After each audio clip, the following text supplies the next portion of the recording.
Our beloved 8% Hard AF Seltzer is now live in over 1,200 locations across the United States. We're now available in Florida, Georgia, Alabama, Tennessee, North Carolina, Ohio, and Texas.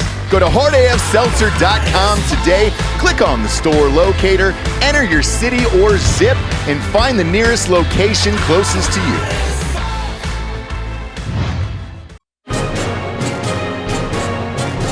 Live from our studios in Austin, Texas, this is Drinkin' Bros Fake News with Ross Patterson, Dan Holloway, Papa G with the traffic,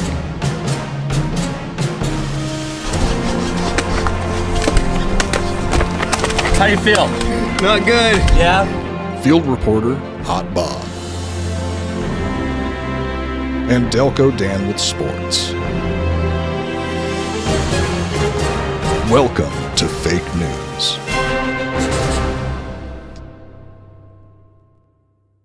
Yeah, welcome to Drinkin' Bros Fake News, everybody, bringing you the realest, fakest news on a 3-day week. We're out of here Thursday and Friday, kids.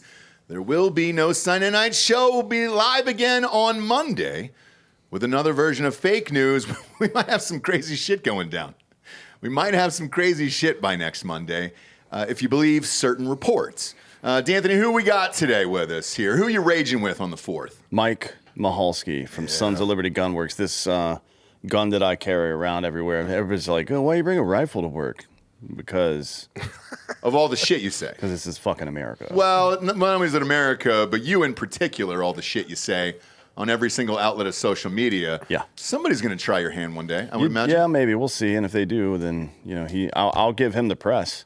Do you write a Yelp review for that? No, I'll handle the fucking press conference the same way that an NBA guy would be like, would put a Gatorade fucking bottle in front of me. But like, I shot him in the face 85 times with, which took some time because I had to reload twice. Yeah. Right? Yeah, with sure Sons of Liberty Gunworks fucking 300 blackout. Yeah, we'd be rad, but we would make that into some kind of marketing material. You know, Oh, for sure. Yeah. With Hard AF Seltzer involved too, like having sips of that. Yeah. How'd you Yeah. feel after killing him? Well, you I had know. a nice drink. So, and this is known pretty much throughout the industry, but if you do get use our rifle in a justified use of force scenario, like we send you a replacement while it goes away and a hat. Yeah. Really? Yeah. So the cops take it as evidence Oh, I didn't know that. while they're adjudicating the case, which could be, if it's clear cut, still sometimes takes 4 to 6 weeks. Yeah, right. that's a while. Just because. Oh, it's longer than takes, that. Even in, I mean, it depends on what jurisdiction you're in, but Yeah. there are places where that rifle might be going away for years. And then, Yep. interestingly enough, if the person you shot survives, then it's almost indefinite because there's appeals and there's lawsuits and all blah, that. blah, blah. Yeah. So Tons. I've not been fortunate enough to shoot somebody in the face and they take a gun. However, I've had a car stolen and they recovered it and wanted to fingerprint it. Even that shit took like 8 days, and I was like, when can I pick up my fucking car, bro? Yeah. last year we had we sent out 43 hats.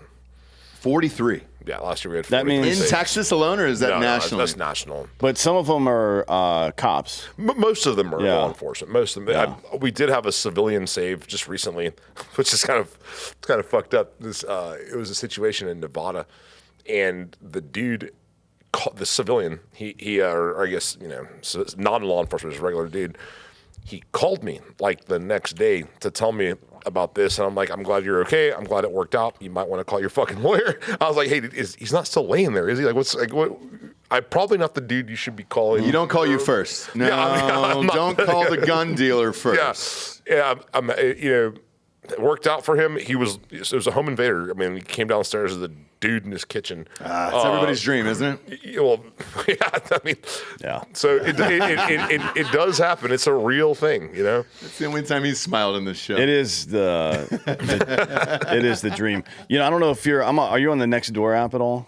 No. So No. it's like community stuff. You can log in, or you can associate yourself with different neighborhoods around, and you get updates and shit like that, news updates, and then people comment and stuff.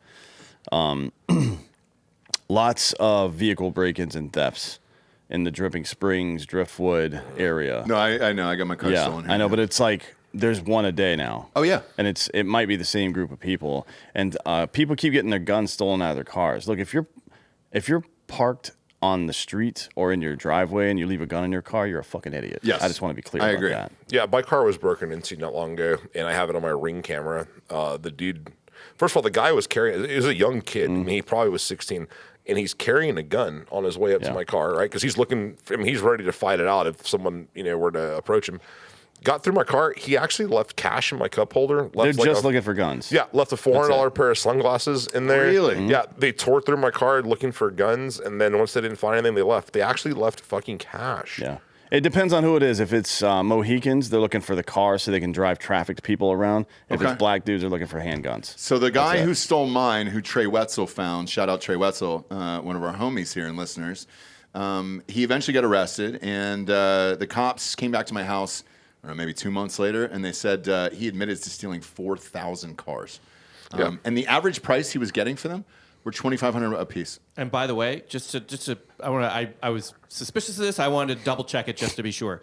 That is the number one way guns are stolen. That is correct. It is, Is in a out of a car, and the number one murder weapon in the United States is a fucking stolen gun. And by a wide margin. Yeah. By a wide margin. It's not even close. It's not even close. So a lot of these shootings and all this shit you see, people are like, oh, we need more restrictions on guns. Well, they're getting stolen and then sold in the black market to other people. That's actually how I bought my first one. And I learned a valuable lesson. But it was a fantasy football player. I've told this story before. On my team, Plaxico Burress shot himself in the leg, got 2 years in jail in New York, and I was unaware how serious it was to not have a registered gun. I was like, oh shit. And I was living in California at that time. Wow. So I went immediately, tossed that, and then went and got one. And then California's processes took fucking forever. But, Did you toss it in a Wendy's dumpster like Hunter Biden? Sure did. I sure did. And I got a Frosty too. It was the strawberry one. That's special. No. It was a special. That's gay. Welcome to the show for 4th of July. I hope everybody at home is having a blast. Shout out to the Trump campaign for sending these guys in. That's awesome. Look at these. Red Souls. Man, want to wear them to Mar-a-Lago on election night, trying to work on that. In the meantime, why would I want to wear them there? Well, is this as close to a victory as you can get this early, or something crazy going to happen? Something crazy is going to happen. That's what I think here. But the Dems' top story: want Biden gone. 1 in 3 Democrats think U.S. President Joe Biden should end his re-election bid following last week's debate against Republican Donald Trump. But no prominent elected Democrat does any better than Biden in hypothetical matchups against Trump, according to a Reuters poll that closed on Tuesday. The two-day poll found that both Trump, 78, and Biden, 81, maintain the support of 40% of registered voters, suggesting that Biden has not lost ground since the debates. Election day is November 5th. Now that's wrong. It is wrong by a pretty wide margin. If you have been following all of the polls, he's down bad right now. Now it's early; things can change. It's July. It is many months before the fucking election. Yeah. But go to Drudge Report here. Holy shit! It's her party now, and they've got Kamala Harris on the front. I don't think that. I clicked on the article here. This is breaking news. If it is, it's a New York Times article. Biden told ally that he is weighing whether to continue in the race. So let's discuss this, because this is what I got deep into this last night. This is what I've read. One, he's got to step down on his own. So he's got to be the one that says, I'm out. Yeah. And then 2, behind the scenes, when they ran these hypothetical polls, and again, take them with a grain of salt. One, I actually believe, with Michelle Obama. Michelle Obama was the only candidate left on the Democratic side who could potentially beat Trump in one of these hypothetical polls. I believe that. It's not Kamala Harris. No. Kamala Harris has less voter enthusiasm than Biden, and that's pretty obvious. I mean, plus, she can't get through. She gets through a sentence worse than he does, dude. Yeah. Dementia's not her excuse. The interesting part, though, about this, what I read, because if let's say I'm a Democrat and I'm looking for the best candidate to actually win, like right now, probably Michelle Obama, just based on the love of Barack and the family and all that other shit. They're still the top stars in the Democratic Party. But with her, the issue that they were saying last night that everybody's having a problem with behind the lines is because the left is so woke about, race and color and everything else. How do you skip over a black woman who's already VP to go to another black woman who's not in politics? There's an equally problematic scenario. So the campaign committee of Biden-Harris 24 has been raising millions, hundreds of millions of dollars. They'd have to give that money back. They have to give that money back. So if Kamala goes to the top of the ticket to president, they keep the money. She makes somebody else her VP pick, and they carry on. It's $250 million. No. That's just what they raised in the last quarter. Yeah, that was last quarter. Yeah. That's just last quarter. I don't know what their war chest total is, Bob. Maybe you can look that up. But they would have to. They don't have to give all that money away, but they would have to at some point dissolve it and redistribute it elsewhere, right? No shit. And hopefully, we'll try to re-raise it if it's not them on the ticket. Yeah. So I mean that is a big fucking problem. 125 days out from the election, trying to raise what it costs to run an election in the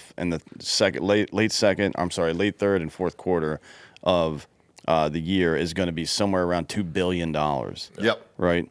Good fucking luck raising that kind of money. Good luck. And I'll go ahead and read this report since it just broke. President Joe Biden has told a key ally that he knows he may not be able to salvage his candidacy if he cannot convince the public in the coming days that he is up for the job.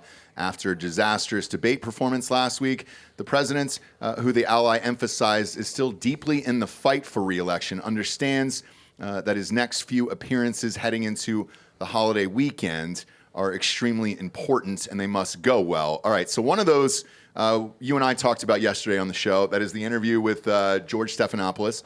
That is not going to be live. So they're shooting that actually on Friday to be dispersed over the weekend. That will be heavily edited unless ABC behind the scenes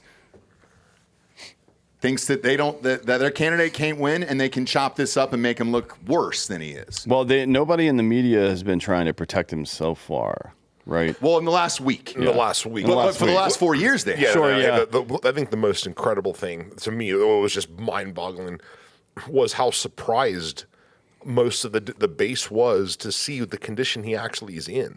That tells you how insulated they are because they had everybody that I know knew the guy is cognitively just tanked. But we were talking about this in 2020. But their base didn't know that. We were talking about this in 2020. Yeah. That he had vascular dementia specifically. We were talking about that Correct. in 2020.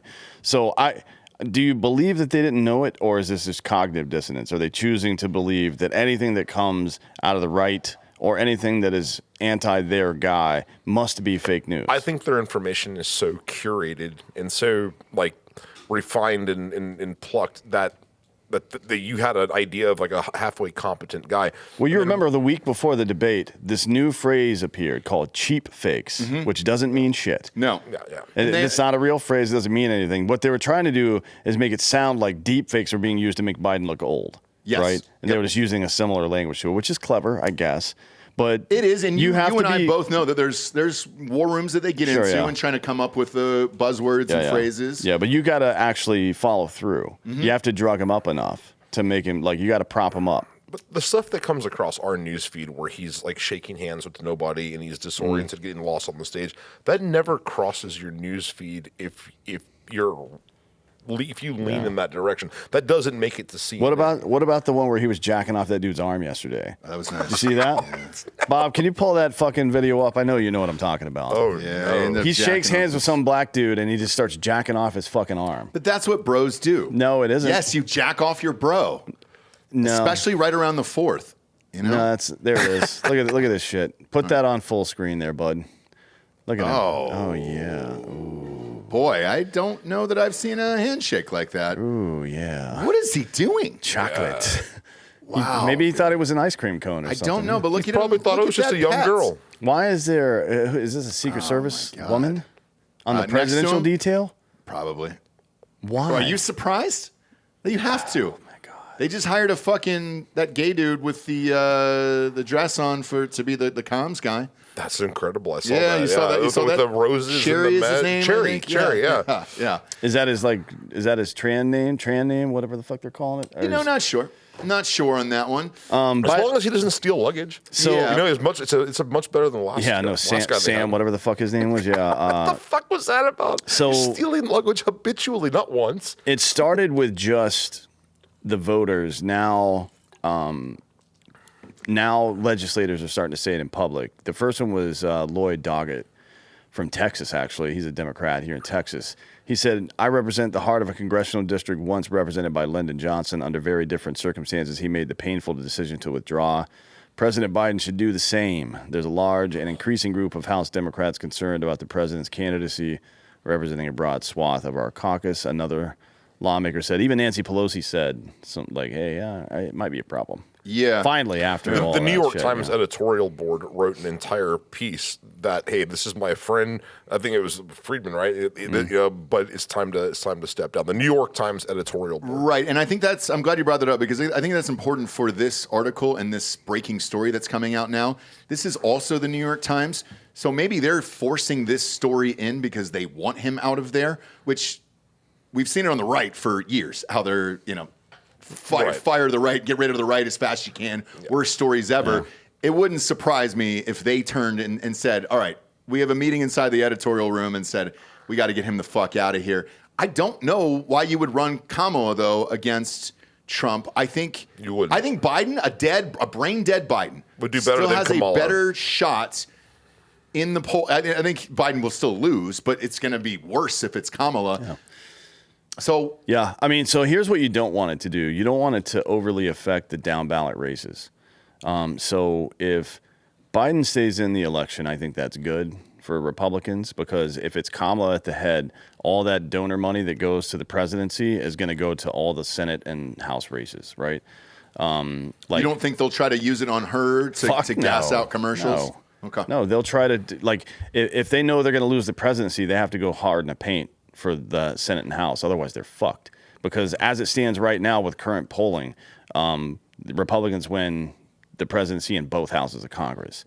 And good fucking luck after that. A lot of people keep talking about Newsom, but he's not electable on a national level. Like, Newsom couldn't carry Michigan. No, Newsom wouldn't Whitmer carry could. Arizona. Whitmer is the better. She's the better choice. Big Gretch. But so Biden's having a meeting today, actually, with Democratic governors and congressional leaders. Is that Camp David? Is this the one? Yeah. No, I know he was there. He was there. No, that was with his family. No, this is at the White House. Okay.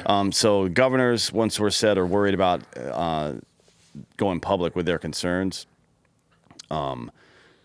Because they're worried Biden's going to get crazy because he's apparently very stubborn. Yeah. Which is a sign of dementia as well. But he's very stubborn, so they don't want to talk about it publicly. They want to go to him privately and ask him to stop. And he said to one of his other allies, it's in this Fox article, that he knows he's got to prove he can handle the job. Now, he didn't say that. Nope. Not Jill one, did. Not one fucking there's prayer. There's a lot of pressure coming from Jill, who I think has gotten used to the lifestyle and doesn't want to give this a lot. But at some point, if I was Biden, if it was me, I would want to protect my legacy at least. Like, how do you want to be remembered?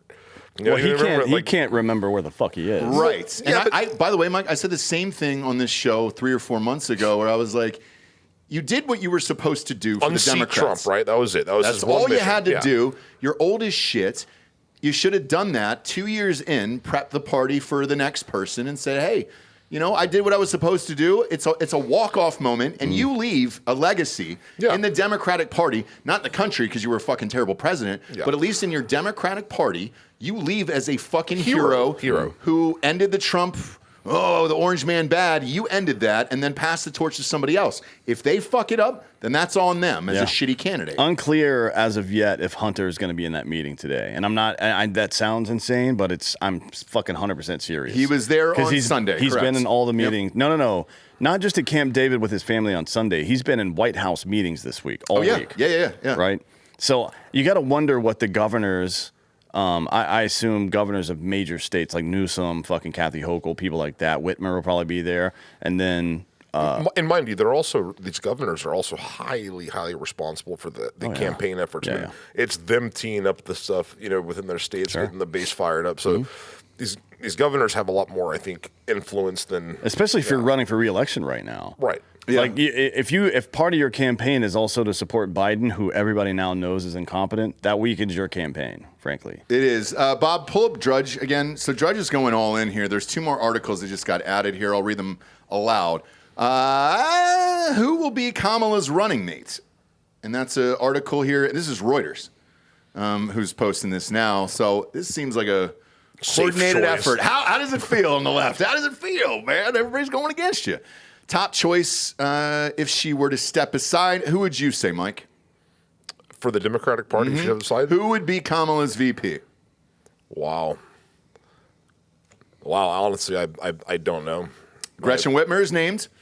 Josh Shapiro of Pennsylvania. Delco, I don't know who that is. Not very popular. Josh Shapiro? Okay. Popular amongst Democrats, but I don't think he's going to win re-election next time he comes up. Newsom is mentioned, but you can't have 2 people from the state of California. And I think Newsom wants to be president. I don't think he wants to be a VP. So, and I think he would need to totally redefine himself to be a seriously considered on the national level. I mean, he's not going to carry swing states. He's too radical, and people have an impression of California that's not very good, right? I mean, like that place has been run into the ground, and the rest of the country knows that, right? But if you want to win, like, the unions and, like, blue-collar Americans who have historically voted for the Democratic Party, you're going to need somebody who's quite centrist, quite reasonable. My theory has always been they're going to find somebody to which there's no dirt, to where they can invent somebody and craft that message on the spot. They pull a guy randomly out of a bus stop somewhere and then just for Democrats? For Democrats, no, that's not, Mike, that's dumb. Then you're being a dumb person right now, okay? I love you, but you can't. You're 125 days out from the election. It's got to be somebody famous at this point. You can't just pull a random and try to make them happen in the next 120 days. It's impossible. Well, with this media and the concentration of the amount of just free coverage that you would get, you have to remember, I mean, however much free coverage the media is willing to coordinate and give to you, Google curating searches, social media being all in. I mean, that's $10 billion probably, if you were to somehow put a price tag to it, of the amount of, like, instant fame somebody. I mean, there's a girl yelling around Hawk Tua, on the internet, and she's famous. But we still don't know her name. You know what I'm saying? No, you do. No, I don't. She's been on all kinds of fucking shit. Hang on, don't say it. What's her real name? I have no idea, but I saw an article about her yesterday, and her name was in it. I just don't remember it. Nobody does, because she's the Hawk Tua girl. But who cares? She's a fucking slut. Why is she famous? She's famous for giving an interview about sucking dick. Man, what if it was her always hatred dick? for women? What if it was the one and only dick she ever sucked? That's not even like. There's some people who are famous for only sucking dick, right? Like Kim Kardashian, for example, or Monica Lewinsky, or Kamala Harris, right? Yeah. This woman didn't even suck dick. She just talked about it and got famous. She made a joke. She's like a fucking second-tier slut. She made a joke. God, what Dan if? hates women. You hate women. But what if? I love it, though. I love that you hate women. I don't hate women. I just hate fucking stupid people, and she's a fucking mong. She might just be good at sucking one dick. Yeah, do you it might mean? be Which just one guy. Just Maybe her one guy. boyfriend. Maybe her boyfriend. Maybe the her first boyfriend. and only dick, and she's perfected it. Yeah, that's why she's on a world tour right now talking about sucking dick. No. There's one way to settle this. Can we get her on the show? No. Can we get her on Barstool the other day? Not one fucking prayer. She coming anywhere near my studio. Not one prayer. I'll blast her in the face. We've had with a goddamn tons of fire whores hose. on this show before. Tons. Yeah, we have. In the past, my man. Not this second-rate one. Not this one. No, she'd be a famous whore. Like she didn't even do anything. The whores we've had on the show got fucked to death, basically, right? For an entire career. She made one flippant comment. Now she's famous. They put in the work. That's She's a what goddamn happens. imbecile. No. That's what happens. At any rate, shut up. Don't. At any rate, I don't slut shame. Dan hates him. At any rate, so CNN talked to, this is what they said, more than 24 current and former Democratic officials, as well as donors and longtime Biden allies. All of them said they want Biden to leave. Yep. They were hoping for a decision this week. They held off on going to him directly because they were hoping the family would talk him out of it, but it turns out the family just encouraged him to keep going, which is because, for a number of reasons. One, Jill, wants to be in power still. She wants the fancy dress. Hunter wants to stay out of federal prison. Yep. That's probably the size of it. But he's going to stay out either way because he's getting a pardon on the way out, and nothing's ever going to happen to Hunter. Well, he can only get a pardon for the one that's been adjudicated so far. Right. There's more to come. But I'm sure it'll be a blanket pardon. But I don't think he's going to get jail time for this charge anyways. I hope not. For a first offense, no way. I would chip in for his defense, actually, on this particular one. This was the most bullshit prosecution I think gun ever. policy offered to help him as well. I had them on my podcast yesterday, and I'll tell you right now, there is not a single Second Amendment advocate that I know that is celebrating this conviction. None. No, and we said that on this show, too. I thought it's dumb. It's stupid in all of us right now. Every fucking one of us at this table. You could get him for way other shit than that. According to the first poll that came out here on the Hill, oh boy, there's no way. What? I mean, this is how quick it turns. They've got Trump at 47%. Kamala at 45% if they were to run. That is laughably close. Like, that's not. There's no way. No. What dream world is that? I don't know, but so they just posted this article 14 minutes ago. That's probably the polling, like, from random people in San Francisco. I would believe that. Man, that's fucking nuts, dude. 5% of respondents said they would choose someone else, and that's where the extra 5. Well, see, that polling doesn't even match up because nationally right now it's about 8% saying either RFK or Stein or somebody like that. Have you heard Bill Maher's head in a vat theory or head in a vat perspective that he would vote for a severed head in a vat of blue fluid over Trump, right? And there are a lot of people who have that Trump derangement syndrome that would vote for a corpse over Trump. Right? I know all of my Democratic friends will vote for Biden no matter what. Yes. They don't care about this debate. Why are you friends with him? What do you mean? I'm friends with anybody from any party. Like, I don't. Whoever you vote for, you vote for. Yeah, that's on average, I would say that's true. But people who are delusional to the length that it's going to harm the country, you can't fucking entertain. But that's what they say about us. Yeah, that's true. But it's not true. There's been 4 years of Trump, and it didn't harm the country. You see, right? But I would not to them. It doesn't matter. They can live in their fucking fantasy world all they want, but this guy is not alive. I understand he's not alive, but people will still go to like January 6th or whatever the fuck else they can. I would vote for a fucking stray cat over the party that promotes sexualization of children, over the party that promotes open borders, or all this batshit, truly batshit stuff, dude. So, I mean, I guess the inverse is true. I would vote for a stray cat over Biden. I'm not gonna cast my vote for that insanity. Right. And so if the inverse is true, And on the left, a lot of them are saying anybody who overturned Roe v. Wade and anybody who wants abortion and all that other shit or doesn't want abortion. During the debate, did you see? And what's amazing, this is how detached they are, because it was a huge story like the week before the debate that even Snopes came out and debunked the very fine people on this side. I hadn't seen it, by the way, so we played the clip live on air that night. I had never actually seen that clip. So that's how hidden it was, even for somebody who does podcasts on a daily basis. I had never seen it. Snopes came out and debunked it and refuted it, which is kind of a big deal considering how left-leaning. We saw the video. We played it on the show, yeah. Yeah. So, but Biden tried using that. In the debate, Biden tried using the bloodbath thing. You remember he tried bringing up but and even left-wing pundits weeks before this were saying like it's very stupid to take things out of context. It doesn't make you look good. So either he's that detached from it, or they're considering the fact that their base really is that low information. That you're so low information that a soundbite that you heard 5 years ago, that's all you ever needed to know, and you'll ride that all the way to the grave. And there's probably a lot of truth to that. Oh yeah, there is. Yeah, but that's I think 20%. 20%? Right? Yeah. Man. I think you give Americans a lot of credit. I give Americans no credit. I don't think people should be voting at all, frankly. I think who was on the show? It was that CIA guy who said it's the Bustamante, what is it, the 80-20 theory? Yeah, he's still in the CIA, in my opinion. That's we got a bunch of DMs about it. Yeah. I think so too. Yeah, he's out there recruiting. He's a Fed boy, for sure. Yeah, I like that guy though. I like listening to his stuff. I like. He's got a lot of interesting stuff to say, but I don't trust that guy at all. No. And he took a lot of pictures of The Office. I'm kidding. This thing's no, we all of this shit is. We know that. We don't really give a fuck. So what are the odds? What are the odds that Michelle, Big Mike, or however you want to? What are the odds that she even wants the job? She does not. She does not. She does not. And it's like and that's it'd be one thing to float that as a test balloon, right, or whatever. But she's been hot mic'd like 3 or 4 different times, saying like, I don't want to be here. This is fucking bullshit. Yeah, So. I get that vibe. I mean, it does. Same with Melania. Yeah. She fucking hates that bullshit too. Yeah, and I don't blame him. I mean, I wouldn't show up for that at all. I mean, but all this bullshit you have to do for nothing. Which I have a lot more respect for both of them than I do for Jill Biden. Frankly, she's a terrible person. Yeah, she is Hillary 2.0. Yeah. She's just weak and ineffectual and doesn't have the ability or the courage to say everything out loud. Like Hillary just doesn't give a fuck, right? Jill wants what Hillary had. She just doesn't have the fucking balls to do anything about it. So she just fucking needles around behind the scenes.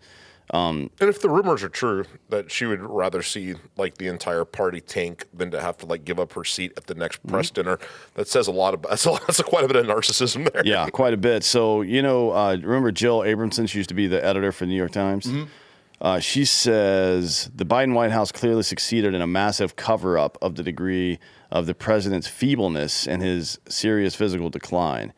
Shame on the White House press corps for not to have pierced the veil of secrecy surrounding the president. I mean, people tried. That one dude from Fox News, he's an asshole. Ducey.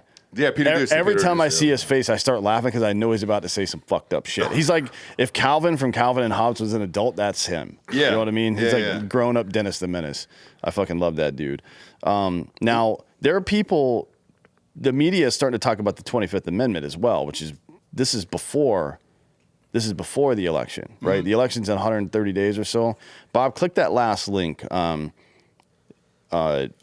there's a video showing a compilation of the media talking about the 25th Amendment. Is it in this article right here? Yeah. Okay. Yeah, I think it's top. It's just taking a sec to load. Okay. What do you think the timeline is to make the switch? Very quick. This week. Yep. I think they fucking do it over the holiday weekend. I agree with that. You're 120 if they're going to do it. Out. Yeah. If they can find a way to do it. Yeah. I don't think they're going to do it. It's going to be difficult. He's going to have to agree to it. And I don't think he will. And I don't think Jill will. Mountain Dew at Dollar General? Damn, dude. That's America right there. President Biden in a desperate bid to save his re-election campaign after his disastrous debate last week. New reports say that while Democrats, they're rallying behind the president publicly, many are raising doubts about his candidacy privately. Donors are worried that the ticket is on a path to defeat, and they could be right. Politico is now reporting that Democratic Michigan Governor Gretchen Whitmer has told Biden's campaign that the critical battleground state of Michigan, he needs that to win. And she says it's no longer winnable. And in another blow, this New York Times headline, to serve his country, President Biden should leave the race. That was the editorial board. But the Biden team says he's not going anywhere, confirming to Fox that the president has no plans. Oh, sorry. This isn't it. Click off of New this. reports claim. Click on the word montage in the article. The montage. It's my bad. And which montage is this? Is this the one that... Everybody throughout the media to is saying... invoke the 25th Amendment in this country. Obviously, in an ideal world, you would try to invoke the 25th Amendment, which I think is amply justified. The man is deeply mentally unstable. The cabinet should convene immediately to discuss the 25th Amendment. If he's crazy and incompetent and stupid, then we have to look at the 25th Amendment. People in the president's inner circle have brought up the 25th Amendment at least 20 times. This is 25th Amendment kind of stuff. The whisper campaign over the 25th Amendment. We're going to talk about the 25th Amendment. This is in regards to Trump right now. Look at the 25th Amendment. There is the 25th Amendment. Consider the 25th Amendment. Maybe we should consider the 25th Amendment. The 25th Amendment. How likely is it that the 25th Amendment... 25th Amendment. 25th Amendment. 25th Amendment. 25th Amendment. ...could be invoked. So this is... that's Trump 25th Amendment. Yeah, it is. This is about 25th Amendment, 25th Amendment. the left trying to push the 25th while Trump was in office. Correct. For what reason? Unclear. Segment on this show right? About, I don't know, 30 days. Like we never figured out why exactly they thought he was having, and it's part of that narrative where they're like, Trump. It's like, yeah, Biden might be a little slow, but Trump's slow too. Trump, like, no, he's not. No, so Biden says that we defeated Medicare or something. And he goes, yeah, you did. Like immediately. No, he was quick. I mean, he's quick. He's on the ball. I've seen him speak. I actually watched him at the NRA show, and I was in the front row for 3 hours watching this guy. It's a comedy show. The guy's a comedian. He's an entertainer. I mean, it's not even a political speech. It's just a guy up there doing stand-up. Yeah, and he does it for like 90 minutes to 3 hours at a time, which there's not a fucking world where Biden can do that at this point. But he does it 2 or 3 times a day. Yeah, he gave you that, and I've seen him on different stops, on like a second stop where it was like, well, where the fuck is he going now? He's like, oh, there's one more rally tonight. Well, he gave that speech the other day in Virginia that we saw, right? It was 6 minutes long.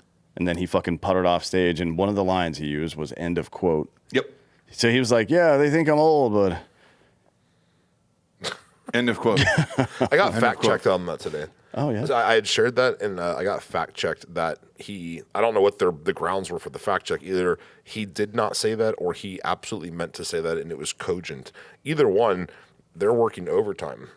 Yeah, I mean, it's not going to keep up, unfortunately, or fortunately, I guess, for reality. I think the veil is cracked. I mean, there's no going back from that. Well, no going back from what his own party is saying, and I think that's what's most damaging. The other side of this is Trump, and we talked to the Missouri AG yesterday about it.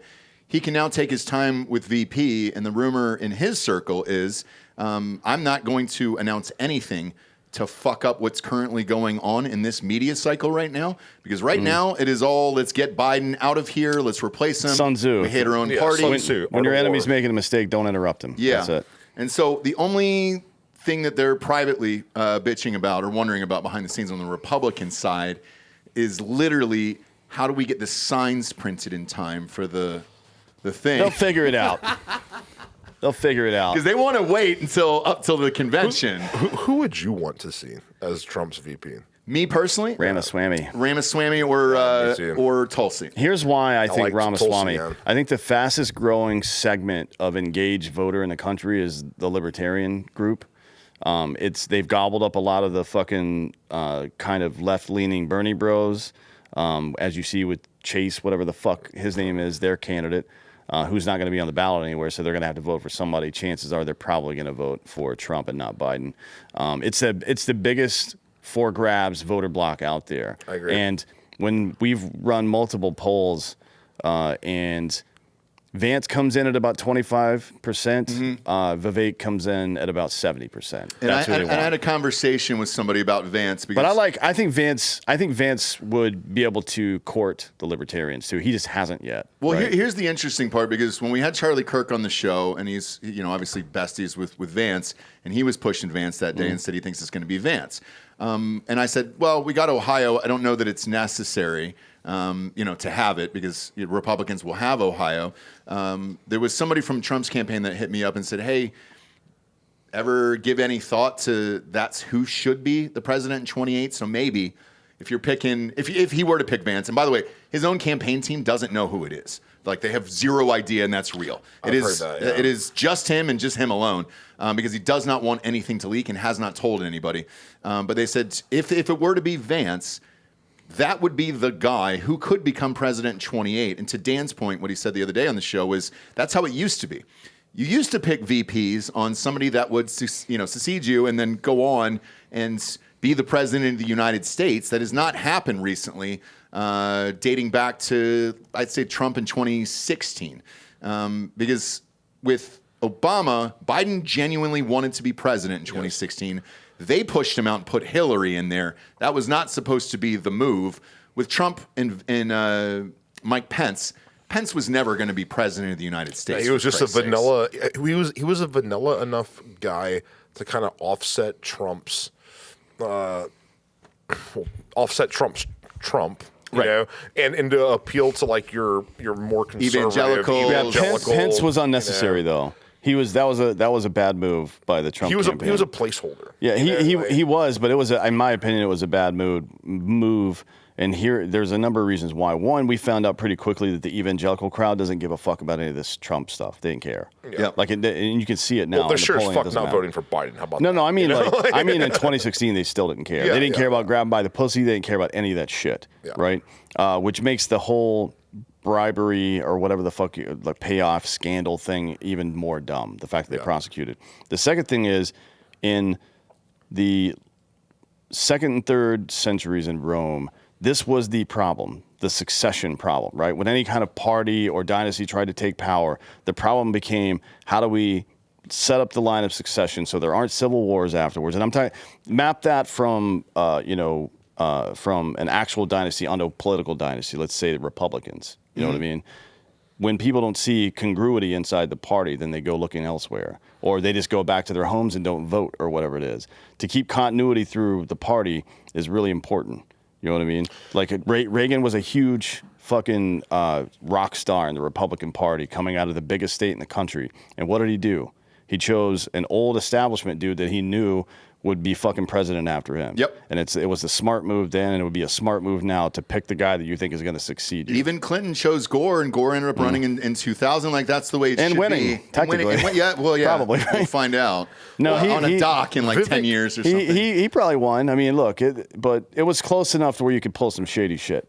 Vivek delivers Trump's message almost better than Trump. He does. And the guys are but could he be president in 28? But he'll do that regardless if he's a VP candidate or not. I agree. I would make him press secretary for all 4 years and just let him burn it down. Yeah. Not take one question the whole time.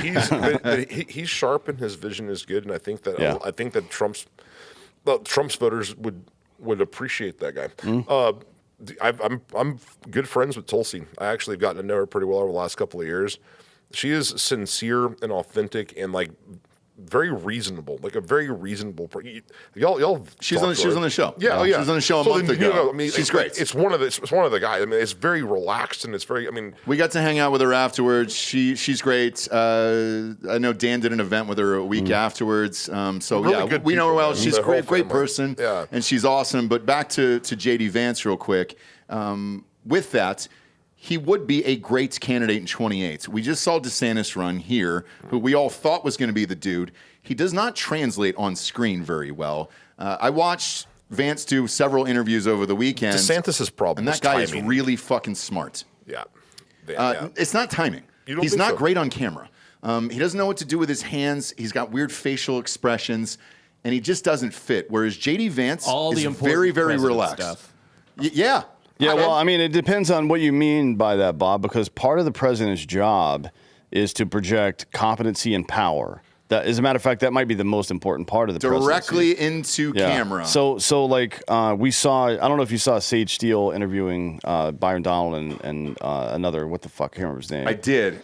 So they tell this story about Trump talking to the Taliban in what was it, 2017 or 18? I think it was 2018. Go to my Twitter feed. I actually retweeted this last night, Bob, and I just said, man, this story's wild. It's the top of at ST James there. Yep, go ahead and play this video. Well, hold on just a sec. So the thing that is we've been talking about lately about Russia is Bush, Russia invades Georgia, Obama, Russia invades Crimea, Biden, Russia invades Ukraine, right? Trump, crickets. You didn't hear a goddamn word out of Russia, as a matter of fact, except for Trump threatening them on a regular basis.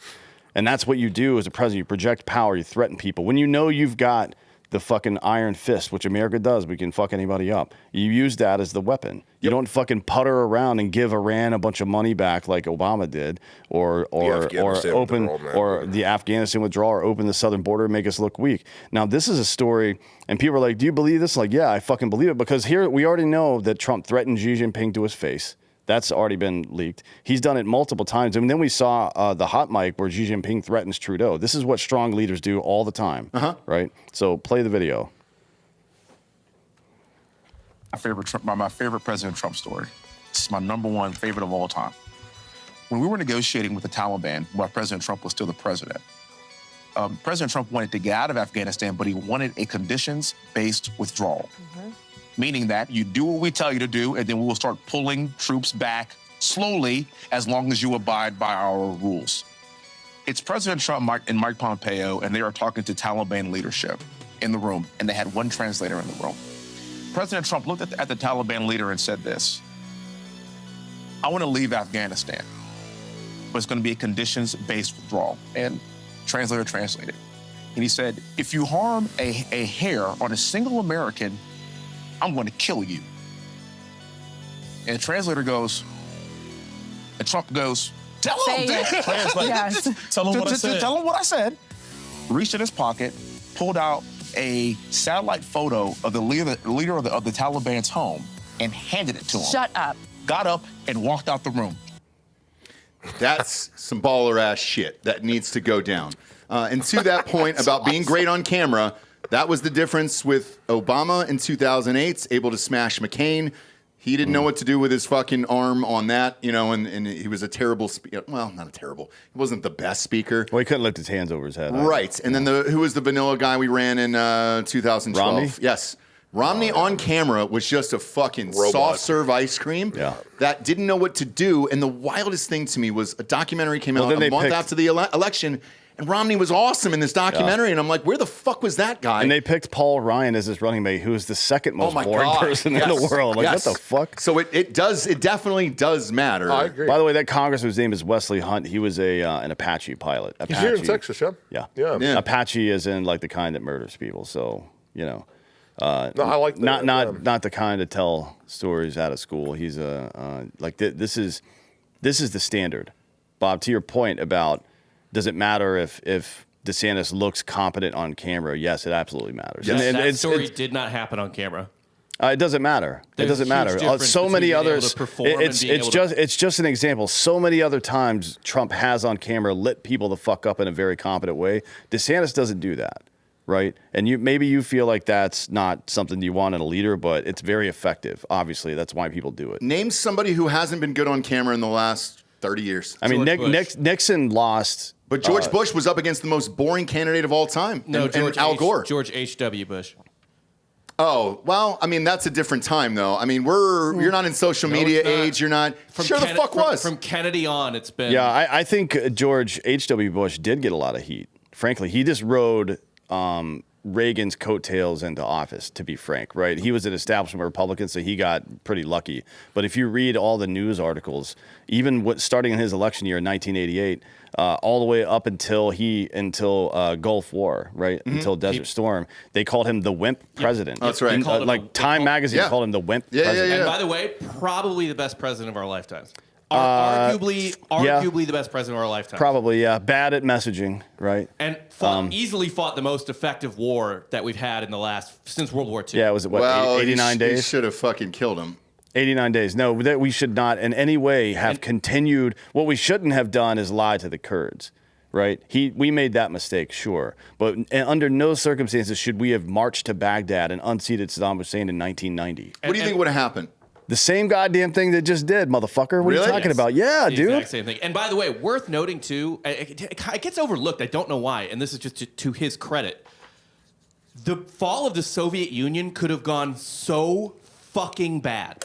Yeah, the fact that we didn't get nuked by a random suitcase nuke somewhere, you can thank George H.W. Bush for that, frankly. And let's be fair, probably not a good dude. Probably involved in the assassination of JFK. I think 90% chance in my head. To my original point about DeSantis, you better believe he was much more capable of talking tough without a camera on and performing for fucking average Joe Iowan or whomever than behind the scenes than on camera. There's some possibility of that, yeah. So the difference between him and HW is he didn't have a mentor dragging him into the office. You know what I mean? And that, again, goes back to the earlier point, which is that establishing a line of succession is important. Having these fucking 12-person debates doesn't do a goddamn thing for either party, by the way. It's always a bad look when 12 people show up for the same job. But at least you're able to eliminate, in my opinion, the losers of the group where you're just like, oh, well, you did absolutely nothing. Yeah, but it shouldn't even get to that. No, but if I show up to a grocery store and there's 12 loser products and one good one and I have to fucking go through a process to figure out which one, I'm not going to that grocery store anymore. You know what I mean? And I know that maybe is a little reductive and like, oh, it's not very democratic, but I don't want to fucking have to sort through goobers to get to a competent person. But that's how I found Tulsi Gabbard. When she lit up Kamala and got her out of the race, that was a 12-person primary at that time. That was the only reason I even knew her fucking name, was she stuck her beak in there and got out there and just demolished. Yeah, but we don't need that anymore. You can do that on Twitter now. You could. That was one of the better, I think, debate moments in history. That was up there with you'd be in jail. I mean, it was a slam dunk. That was a good one. Again, back to your point, Bob. Not the only reason, but a big reason Kennedy ever became president in the first place is because Richard Nixon has a perspiration problem. Oh yeah. Right, because Richard Nixon had done pretty well up until that point. He was leading in the polls by 3 points, I think, up until that point. But you bring a good-looking dude in there. And people said, the people who listen, I think you've said this before, people who listened to the radio debate thought Nixon won. Oh, yeah. Which is, we're in a brave new world now, my man. Well, you're looking at the face, and it was like, even I wanted to fuck Kennedy. To be honest, you know? DeSantis needs to hire a fucking, like, I'm not even kidding. I know this sounds ridiculous, but hire an acting coach. Hire an acting coach and learn how to present on camera, and he'll win. Maybe. You think about with DeSantis, again, like the way he's doing things in Florida, like you don't think he's putting his dick on the table in meeting rooms? Oh, look, I love Bob. I love his policies. I think he's great. I think he's done. I think he's done great for Florida itself. Some of them. Well, just having lived in that state and then going back to that state. But the point he's done, policies are great. But if let's say it is J.D. Vance and that's your pick. He's got 4 years with Trump, 4 years worth of speaking on camera, 4 years of meeting and greeting all the other people. He's a young guy. I think he's 40 now. He's basically going to be running for office for 4 years. Correct. Right. And to the person who hit me up about that, you're right. And that's something I didn't really take into consideration, but I also hadn't heard him speak that much until he's been on this short list for VP. And he was very good on camera. He was a fucking lawyer that I had no idea about. Obviously, he's a New York Times bestselling author with the book, but I did not know what a sharp lawyer he was. Has Tucker's name been seriously mentioned anywhere? I don't think so. It has been mentioned, but it's... I don't think there. If I had to put a percentage on whether I think Tucker would do it or not, I would say 5% maybe. Yeah, that he wants the job, right? Yeah, he doesn't want to do that. Why would he? But that guy would slaughter. Could you imagine a debate with that motherfucker? Like that? I mean, he's been getting paid to debate literally for 30 years. Well, as far as being spun up on current events and having really decent insight into the climate, the world, that guy would be hard to beat for anybody. Yeah, he's fearless. I mean, so is I think Vivek might get there at some point. He's about 10 years younger than Tucker, so maybe he gets there at some point too. I agree. I think he connects probably better with younger audiences as well, especially coming with the tech background, stuff like that. But Tucker, that would be, while it's a long shot, I think that guy would slay. I think we need to keep certain people in certain places. Like Tucker needs to be in the media because we don't have anybody else. We don't have anybody on that side. And even, they said, look, as far as news media goes, he's the biggest there is in the world still. Like it's him and Rogan. Yeah. Which is hilarious. It's a two-man race. Russell Brand. Yeah, Russell Brand. Who would have thought Russell Brand, man? Like, did you picture that 5 years ago that, like, one of the voices of reason, the counter-narrative was Russell Brand? No. I think he's a Churchillian, to be honest. You know what I mean? It's like, he roamed the earth for a little while, sure, and considered himself a, what do you call a citizen of the world or whatever? Yeah, he travels with a shaman in real life. Yeah. That's a true story. Yeah. But ultimately, Churchill said that if you're young and conservative, you have no heart, and if you're old and liberal, you have no brain. And I think he falls into that category. At some point, if you're smart enough, you either delude yourself into continuing to believe what you believe, which is what most liberals are doing these days, or you're like, all right, cool, man. I don't mind paying taxes. I like stuff. I like stuff to look nice. I like schools and shit. Why are we spending money on Israel and Ukraine? What's that got to do with me? Yeah, right? Rather than roads and bridges. Or Social Security even. I think people need to wake up to this. I genuinely don't think people understand basic math and economics, right? So if you're retiring this year, you're 67, you're going to retire and collect Social Security starting this year. That means you started work at 18 in 1975. Mm-hmm. The money you put in 1975 is now worth 17 cents per dollar. Yep. And it hasn't appreciated at all. The government has loaned your money out and made money on it and kept it for themselves. You haven't made a goddamn thing. 1976, 18 cents.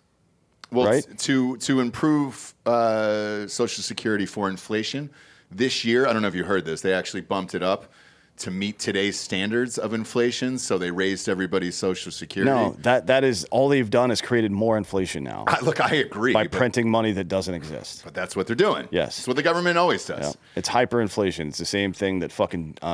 so it happened in late 3rd century Rome, and then Diocletian became emperor, and as a result, he had to price fix everything. Like there was a list in every Roman city of every product you could possibly buy. Food, like water, like services as well. And they put a price cap on everything, right? And it didn't work. Obviously, it failed within 2 years and their economy went tits up. But that's where we're going. Like look at go to Biden's or the White House Twitter today And look at this stupid shit he posted, how they're going to fucking start. I mean, they're basically telling you that they're going to start trying to price cap things. Scroll, it's like a little fucking, there it is, right there. Right now, lowering cost by. There you go. Go up. That green card? Yep. Yeah, right there. Boom. That's education. Okay, yeah, maybe it's a blue one. It is blue. I saw it earlier. Where is it? Oh, he's posting a bunch of them today. Shit, there we go. Well, he's not. Was it that one? I'll just search it. The one right above it? No, it's not that. Okay. It's on my, there we go. Yeah. Lowering grocery costs. Partnering with 31 state attorneys general to take on price gouging. What does that mean? That means suing private companies to tell them what they're allowed to charge for their products. Fucking crazy. Second one, also successfully calling on grocery chains to lower costs. What does that mean? Successfully calling on grocery chains. That means threatening them. Threatening them, yeah. Right? Yep. Fuck this bullshit. And then they're going to give more money that doesn't exist away. Because that's what it says, providing price fix inflation. What are they going to do about it some said, of the state-mandated wage? Hang on, the last point at the bottom here says providing low-income families of four $2,000 more for groceries by improving SNAP and launching summer EBTs. So that's essentially all your black voters is who they're pandering after of like, we're just going to keep giving you more money so you have to vote for us. And God forbid they didn't put that as their last point of this. Well, luckily Chevron is going to not allow them to do this. Congress will have to pass that bill now thanks to Chevron. Yeah, but this is a fun, flirty card that they can put out to America and be like, hey, we're going to try to fix it. But you can see, like, we're doing the exact same thing, both with allowing mass immigration from shithole places and letting them get involved in our government, and hyperinflation and price fixing, the same goddamn thing that led to the fall of the Western Roman Empire. Literally, it was not a playbook. It was a warning. You stupid fuck. And this is a problem, and it's always the problem, right? It's why, like, I like the idea of political outsiders being involved in government sometimes because it keeps everybody honest. But people who don't understand the past should not be in charge of deciding the fucking future. It cannot be like that. Yeah, I agree. Next up, Trump's sentencing has been delayed. Judge Juan Merchan has delayed former President Trump's sentencing in New York versus Trump until September. Following requests from the presumptive Republican nominee to do so and no opposition from the Manhattan District Attorney Alvin Bragg. Trump was found guilty in an unprecedented criminal trial last month on all counts of falsifying business records in the first degree, following a 6-week trial stemming from Bragg's investigation. Trump on Monday moved to overturn his criminal conviction in the Manhattan case after the U.S. Supreme Court ruled that the former president has substantial immunity for official acts committed while in office. He also requested to delay his sentencing, which was set for July 11th, just days before the Republican National Convention, where he's set to be formally nominated for the 2024 GOP presidential nominee. Bragg on Tuesday morning said Trump's request to toss the verdict was without merit, but he did not oppose the request to delay sentencing. Merchan on Tuesday afternoon delayed Trump's sentencing to September 18th at 10 a.m. Do you think that helps him or hurts him? It could be both, right? It could be both. So what he's going to argue is, we talked about this a little bit yesterday, but what he's going to argue is that the crimes that made it a felony, the 34 counts, happened while he was president and that they were official acts, right? And the first part of that is true. So the 34 counts of falsified business records, those are misdemeanors, right? Mm-hmm. And they are outside of the statute of limitations. He could only have been tried this year for it if they were felonies. Right. And the only reason they made them felonies simply to circumvent the statute of limitations, right? So he's going to say that in light of this new decision, that the three crimes, so there's two Supreme Court cases that are probably going to help him out. One is that you have to decide on, the jury has to decide all on the same crime, which will be a decent chance it gets thrown out there. The other one is that the three crimes that he allegedly committed that escalated it to felonies, the 34 counts, were committed while he was president and were official acts. And if either one of those is the case, this entire case gets thrown out, and it can't even be retried at that point because there's no felony. It would be outside the statute of limitations. I mean, I would imagine this thing would get overturned on appeal just simply for like judicial misconduct, for for impropriety of the jurors. There's a lot of reasons why this thing would get tossed on appeal. Them pushing the sentencing back. I mean, you put Trump in jail, and that so far has not been a good strategy. Like you go after someone like Trump criminally. So far, it has not been producing the results they want it to. I mean, I think it was the largest. It actually helped him. Yeah, they call it the Barbra Streisand effect, kind of, which is where if you try to hide news or push somebody out or whatever the fuck, it just makes it worse. Yeah. You know what I mean? And he had a record raise after the trial, also after the mugshot. And those weren't, that's not a billionaire donor. I mean, those are people voting with their wallet, like, $10, $20 donations that amounted to a few $100 million. I mean, I think that should cause pause to maybe not. That strategy is not working. If that strategy is meant to weaken him, it's not working. And it was a cringe moment in the debate when Biden called him a felon. And he only said it one time. We knew that was going to happen. Well, we knew it was because you knew he was going to flip it and say, "Hey, Hunter's a convicted felon." Yeah, but he only said it one time. And I've noticed if you read headlines, and you and I both pay attention to this stuff all the time, they're not running with or leading with the felon shit anymore because it's ineffective. It doesn't work. The media is still bringing it up in every single article, on their slant of, hey, democracy is at risk, and otherwise we're going to have a convicted felon as president, which was the goal all along. I'm not sure the actual goal was to put him in jail. It was to be able to say those two words for the rest of this election cycle and then move on. To delegitimize life. But I think that they've seen that it's not working. As a matter of fact, it's probably helping. And I thought that they would have been amplifying that quite a bit more. They're not. They're not amplifying that like you would think they would. Like it actually is harming something.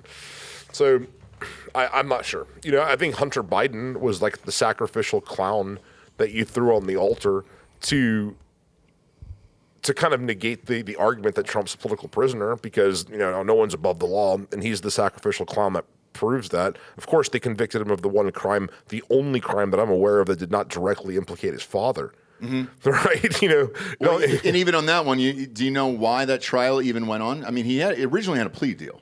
But in the plea deal, he asked for a blanketed immunity for any other case. And they said, hey, we're not here for that bullshit. We're here for these two cases. So whatever the fuck it is you're trying to hide on something else, you can't have a blanket immunity for that as a president's kid. The president could if he was still president at that point, but you can't. Right. And that's where this got kicked back to trial, and that's where he got convicted. Now, on a gun charge, you and I both know you typically go to jail for a gun charge. Like, even we've seen the most famous of famous people go to jail for it. Plaxico Burress, who I mentioned earlier, Lil Wayne even did a fucking year, even though I think they just found a gun on his bus. Yeah, but it wasn't even on his person, T.I. Yeah, this is quite a bit different, though. So they were in possession of illegal firearms. Right. Or they were possession of a firearm in the commission of some other crime. Yeah. Lying on the 4473 is virtually never prosecuted. Yeah. And a first offense, he might get 2 years probation. Okay. To be honest. And not even like supervised probation, just probation. That's what I think. And by the way, like a lot of those of us in the Second Amendment advocacy culture community, whatever, a lot of us don't believe that question should even be on the 4473. Because I mean, according to the American Medical Association, having 5 drinks a week would constitute a substance abuse problem. You would qualify.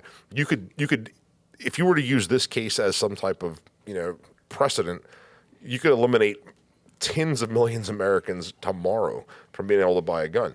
It's a very dangerous place to go, and that's why no one's celebrating it. Yeah. Next up, hang on. I've got a video from a Washington Post guy explaining why Trump's charges are about to get dropped. Oh, right now? Yeah. Okay. Didn't Merchan just get removed from Bannon's case? He was forced to be recused there. Yeah. So, maybe their star assassin dude is, they're pulling him back because he sucks. We'll see. Well, the other guy is Michael Colangelo, who is a fucking Department of Justice guy that they moved into the New York City District Attorney's office for some fucking reason, right? Hell of a demotion, right? Yeah, it's not exactly how that usually works. So go ahead and play this video.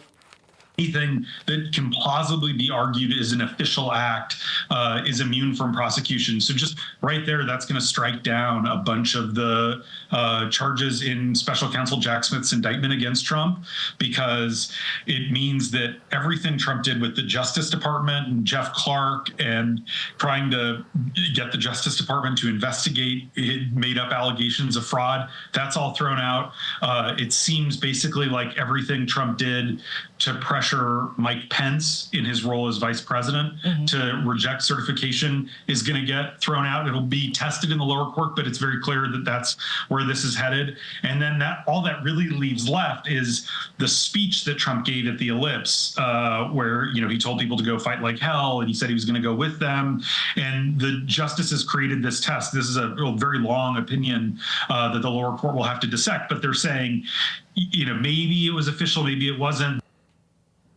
Look, I think a lot of this of why Bragg was willing to push it and the judge is willing to push it, I think they know that, and I think they also need time now to sift through these charges and see what could possibly stick, what won't possibly stick, and then how do you even sentence it at that point? Because the Supreme Court ruling is so fresh. What's that? And what's that phrase? If you come at the king, you better not miss. Yep. This is the most error-ridden series of political decisions I've ever seen from a party over the course of an election cycle. Like they fucked up. They thought they could hide Biden for another 4 years, and it's like being at the gambling table. You know what I mean? You fucking hit one, you're like, you know what? I'm on a roll.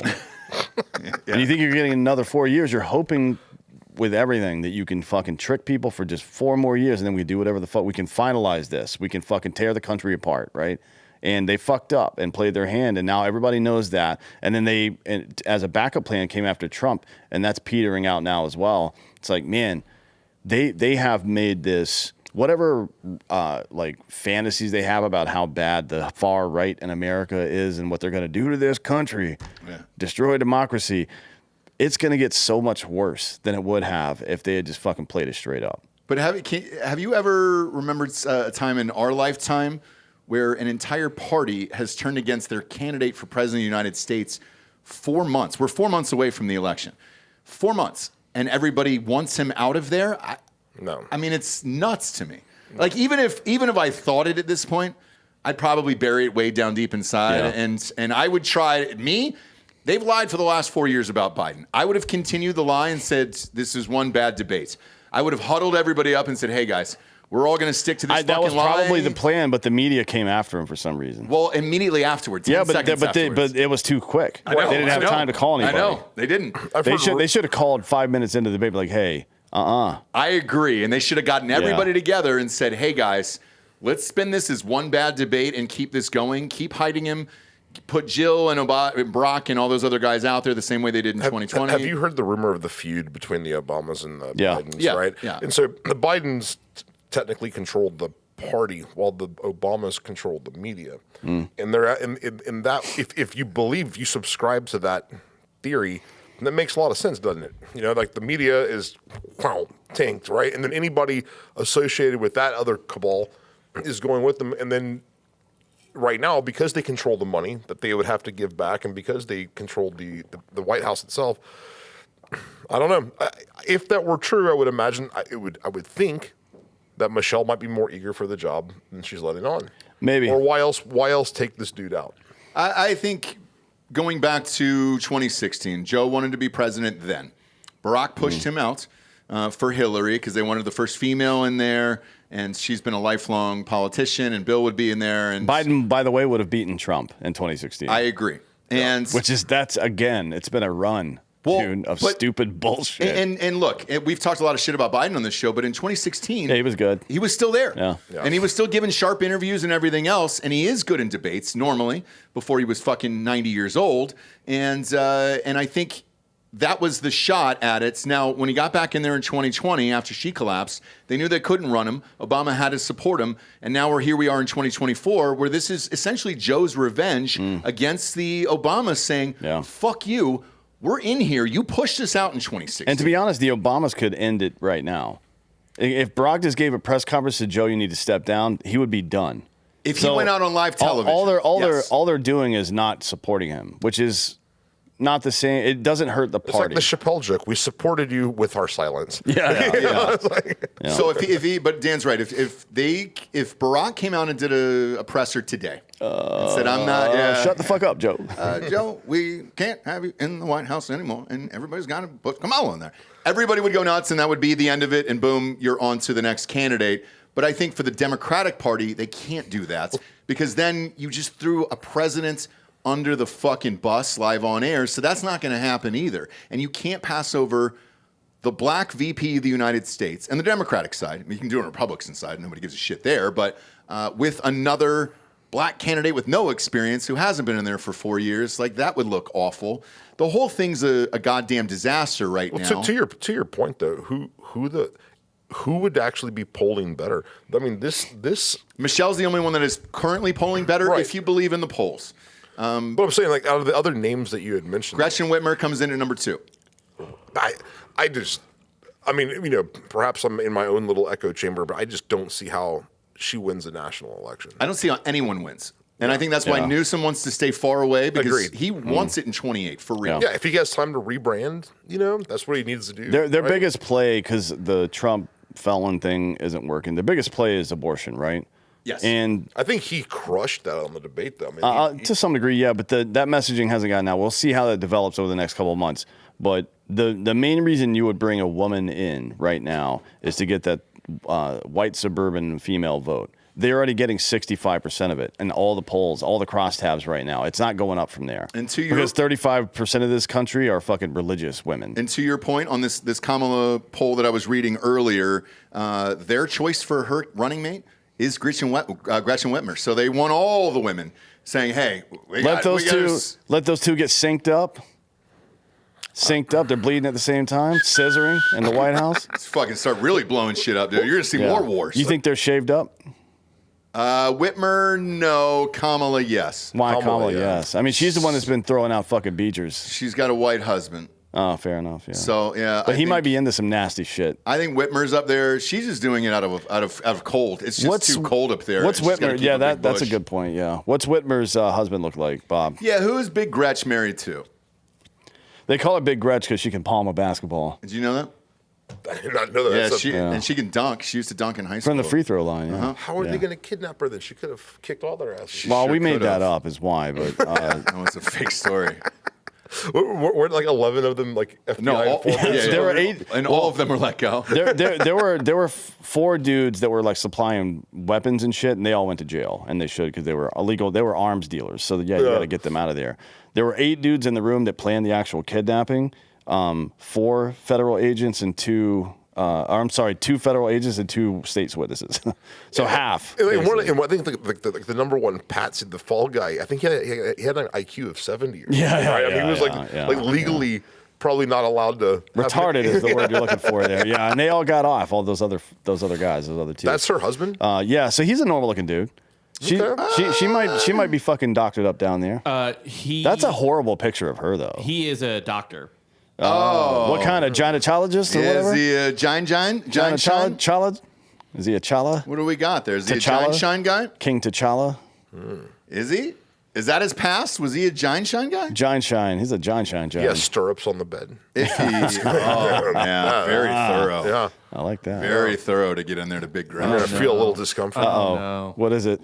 He's a dentist. Oh, he's not even a real doctor. Fuck off. We can't have another president. We can't have another president married to a fake fucking doctor. I'm sorry. That's embarrassing, man, for the country. Dentists are important. She's got a great smile. People would get more upset about a dentist demanding being called a doctor than someone with a PhD. Than Shaq. Yeah. I mean, that's where we're at. Sponsor-wise, we got Liquid Death. Hold up the cans, boys. You've probably been seeing these things everywhere. Your coworkers are carrying them around, and they're fucking tall boys, essentially. You know, feel free to keep the camera on those cans, my man. There you go. Hold that up one more time. I drank the shit out of mine, and it's gone. I've got the nice little canteen here that I like. And yes, I've settled on old school canteen. You probably spotted kids drinking them at soccer or something like that, and you're like, whoa, put those down. No, it's Liquid Death. Best in the biz. Love these guys. We actually reached out to them about sponsorship because we're huge fans of them. And luckily enough for us, they signed on. It is the official water for all of Tetherball Academy Media around here. And the box is on your desk right now. You can order those lovely boxes because they ship right to your house on Amazon Prime. It's at liquiddeath.com/drinkinbros, or you can get 7-Eleven, Target, Walmart, Whole Foods, Instacart's got them. Everybody's got them. But you can also get free shipping for our listeners of Liquid Death's Mountain Water, flavored sparkling, and iced tea 8-packs with Amazon Prime. Or grab a can or a case at your local 7-Eleven, Target, Walmart, Whole Food, or Instacart. Go to liquiddeath.com/drinkinbros to check out all their healthy, infinitely recyclable beverages and find your closest retailer on liquiddeath.com/drinkinbros. That is liquiddeath.com/drinkinbros. Big fan of those guys. And you know what the water does? It'll wash down the animals you eat here, which leads into our next story. RFK eats dogs. He eats dogs. Pull up that pic. Yeah, I was expecting that. Yeah, I wasn't either. I wasn't either when I woke up and read this article. Robert F. Kennedy Jr. This is a Vanity Fair article. Dog, a photo suggests, according to Vanity Fair. The presidential candidate sent a photograph of himself next to what appears to be the barbecued body. You just got to let it look. There we go. Yeah, I mean, and that is what it looks like, unfortunately. Now, I don't know how this makes anybody feel. Kristi Noem, it didn't work out for her to fucking execute her dog as a child, but... Do you want to take a guess at what country this was taken in this photo? Vietnam. Close? Korea. Yep. Nailed it. Korea. You know, Korea just passed a law 3 months ago outlawing eating dogs. Did they really? Yep. Finally, after all these years. Well, look, there's not a lot of options around. Manny Pacquiao's dad had to do it. Bob, pop up that pic one more time there. Did they black out that girl's eyes because she's underage? Is that Cheryl? It's not Cheryl, no. Okay. He's definitely younger, and they've only been married for maybe 10 years. This photo, if I were to guess, is probably 30 years old. But is that girl underage, and that's why they're blacking out her eyes? They just don't want her to catch a stray. Which is nice of them. She's hot. Point. It kind of looks like there's an actress named Estella Warren. Do you remember her, Bob? That's kind of who that looks like. And if he was banging Estella Warren back then, good for him. But he's definitely sampling a dog there that is stretched out and barbecued. Hey, when in Rome, man. You know, when in Korea. Is that what you're doing for the 4th tomorrow? Snacking on dog? No, I hadn't planned on it. I mean, but that doesn't offend me. Does it offend you? I don't care. Like he's just a man of the people. In Korea? It's not like he fucking dragged his family dog out back and executed it like Kristi Noem did, right? Yeah. Or like I want to sometimes with one of my dogs. She's a bitch. Sure. You know what I mean? But I'm not going to eat her. But no, I mean, you know, what... I mean, it wouldn't be my first choice, but, you know... But there you go. If that's all that's left. No, but if I'll say this: if I was in a survival situation, I have 3 dogs. If I was in a survival situation and there was nothing left to eat, I would die before I would eat my dogs. I'd kill myself. Yeah. No, I would kill myself and let them eat me. I need the dog. Sorry. A meal's a meal there. Homegirl, though, looks all in on that. Oh, yeah. He's faking it. He didn't actually take a bite. She's got a mouthful. She's halfway like she's got a leg or a wing or something, and she's got it in her fucking mouth. She's got the paw in her hands. She's got the paw in her hand, and she's snacking, dude. Yeah. I mean, he looks aggressive, but I don't know. Vanity Fair ran a total... Vanity Fair, by the way, is just the DNC. So they ran a hit piece against... it's funny how this came out right after the debate. I agree. I thought the same thing when I saw this. How long have you been sitting on this? This picture is from 2010. By the way, it's the same year he got brainworms. Oh, is this is 2010, you're saying? Same year, yeah. Yeah. This wasn't 2 weeks ago. Well, this explains it. Undercooked dog. Hang on. Look when he got married to Cheryl Hines then. This is before Cheryl. They got married in like 2014 is when he got married. Yeah. Whew, cutting it close there. Bobby. And who's the chick? So he was married to this chick in 2010, and that is not her, obviously. No, maybe that's why she's blacked out for a lawsuit. Yeah, for a lawsuit, brother. He went over to Korea with his slam piece. This is like scraping the bottom of the barrel here. Like you can't. There's plenty of stuff to be critical about RFK on, but none of it matters to voters, right? To from the left's perspective. Yeah. So, because anybody that's in the middle that isn't going to vote for them or might vote for somebody else, the reason that they would even be entertained by RFK is because of his anti-vaccine stances. That's that's all that particular voting bloc cares about. They don't care about dogs. They don't care about the fact that he's anti-gun or any of that shit, right? And I thought the same thing when I saw this photo and read this article this morning of like, dude, you're running this now because he's polling at like 5%. You need all the points you can get in this election. So they're going to go after him, and too. he's taken more, based on all the recent polling, he's taken more from Biden than Trump, especially after that debate. And here's how I know that it was a hit piece by the DNC. Literally hours after it got published, DNC spokesperson Matt Corradoni, or whatever his stupid name is, said on Twitter that now this is going to make Kennedy look like a villain to people now. Like, yeah, because you just said that. Yeah, it's the point. Right? Like, I mean, for. Look, I wouldn't recommend eating a dog. I definitely wouldn't recommend taking your picture while you're doing it. When in Korea, though? No. Do you think in 2010 he knew he was going to be running for office? No, I mean, does that mean if you go to Saudi Arabia, you just find the nearest Gaylord and throw him off a fucking rooftop? Look, if we're having some drinks and they ask, and they're like, hey, will you Well, if you're having drinks in like, Riyadh, they're going to throw you off the rooftop, my man. Oh, I can't even do that over there? There's a liquor store there now. Oh, look is at it? that. Is it next to at Texas A&M Riyadh? Do they got one there too now? Can we get some hard AF Seltzer in there? Texas A&M has a Qatar campus now. Wow. Oh yeah, dude. Yeah. It's like one of their oil research places. Let's put some hard AF over there. That would be great. We get MBS holding the hard AF. Oh, dude, can you imagine? I love MBS, by the way. I don't know anything about him. MBS is desperately trying to drag Saudi Arabia's old guard into modernity and stop them from being a state sponsor of terrorism. He's the only guy over there trying to do it, and all we do is shit on him because he murdered Khashoggi, who was basically fucking Bin Laden's buddy. I don't miss fuck him. that guy. I don't miss I think Khashoggi. Khashoggi was partly employed by Qatar. Yeah, it was another country in the Middle East that he was on the payroll. Who probably had like Hamas connection. Yeah, well, Qatar funds Hamas, so yeah. Although we pay Qatar to do it, so. I've never given a shit about Khashoggi, you know? No, I don't. Fuck him, dude. I've never really, until somebody says his name, I never really remember it. You read a puff piece on Bin Laden, that's it for you. Like, if you get caught up in lawnmower blades at that point, I'm just going to be like, man, I'm all good. That sucks, bud. Sorry about your bad luck, fuckface. Even hearing his screams while the guy was cutting him open on that audio tape, I was like, that's the only problem I have. Like, just shoot him. Yeah, I agree with that. Well, they really hated him, and you got to respect the grind over there by those guys. Literally, yeah. When he told his assistant, "You should put some headphones on. This will be less worse for you," you know. And I was like, "Oh shit, yeah, you've done it before, my man. You've done this thousands of times. Cut people open like that." Big fan, but I was unaware that you couldn't drink there either. When's the first liquor store dropping? Do we know? We'll try to send a case. Yeah.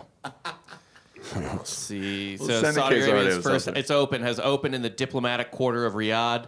It's accessible to non-Muslim diplomats. So if you're an American and you're over there, yes. You know what's really funny about Slippery that? slope. Slippery slope. It's going to work out. Oh yeah, they'll be gay in no time. Yeah. They'll be having pride in the parades diplomatic over there. zone. Yeah. So you know the funny thing about that is the Saudi entourage, the royal family, the lessers, right? Mm-hmm. All the spares, they travel to Vegas mostly. Every time they come to the U.S., they just want to go to Vegas. Whores, cocaine, and booze. They just like.